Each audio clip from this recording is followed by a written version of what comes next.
What is the best time of day to train? Is it during the day? Is it in the morning? Or is it in the evening? Stay tuned to find out.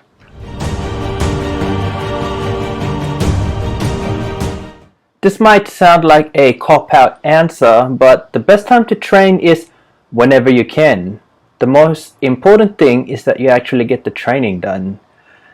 So now that we have it out of the way, that the best time to train is whenever you can, I want to talk about some guidelines to keep in mind depending on the time of day that you train, pertaining to pre-workout and post-workout meals. Okay, so depending on the time of the day that you train, then the recommendations for your pre and post-workout is going to be a little different. So let's take it from the early hours of the day. Say you're training at 5 or 6 and you wake up at 4 because that's the only time that you can train. Respect to you. I used to train at the gym at that time as well, and I know it's hard to get up consistently to train at that time.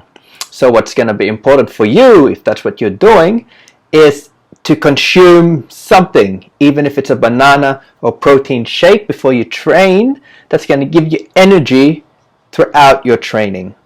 Again, it's not recommended if you're going to be training within the hour of waking to actually have a big meal, because a big meal is going to take a few hours to digest and it's probably going to make you feel sick.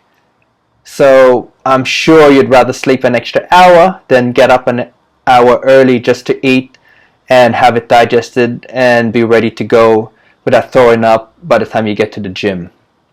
So morning recommendation is to have something small like a protein or banana. Alternatively, you can have a bigger dinner, so that can kind of help you get through the workout. It's not gonna be the best, but it's still better than nothing. Post-workout wise, if you train early in the morning, is to consume something within the hour, or even maybe 2 or 3 post-workout. That's just so your body has food to repair itself and it doesn't have to attack your muscle proteins in order to do that. So it can be either a big meal or a small meal. It doesn't really matter as long as you consume something post-workout. Okay, so if you're training during the day, whether that be, morning, afternoon, late afternoon, going into nighttime, then pre-workout wise, you're not limited to just fast-acting carbs and proteins. You can have an actual meal. If you're having an actual meal, you should probably wait 2 to 3 hours before you actually train so you don't feel sick and throw up.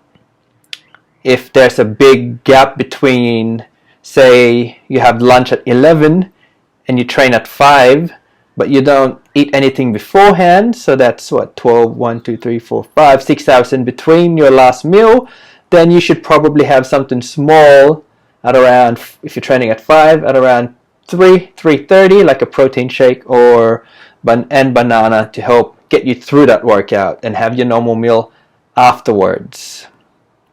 For people who are training in the evening, you can either not eat anything, because that's what a lot of people I know who train in the evening do. As soon as they finish at the gym, they shower, they go straight to bed. Some like to actually eat a normal meal, but probably less than what they would normally eat. And some will just have something small like protein and fruit or some sort of carb. Again, it's not really, it's really up to you and what you... Okay, so that's a quick run through of my recommendations of pre and post workout meals, depending on the time of day that you train. Pretty much barring early mornings, the recommendation would be similar. So, but if you're training in the early mornings of the hours, then that's when you need to be a little bit more smart with your pre and post workout, which I discussed earlier. I hope you've learned something. Till next time, this is Brian from Brian B Fitness. See ya!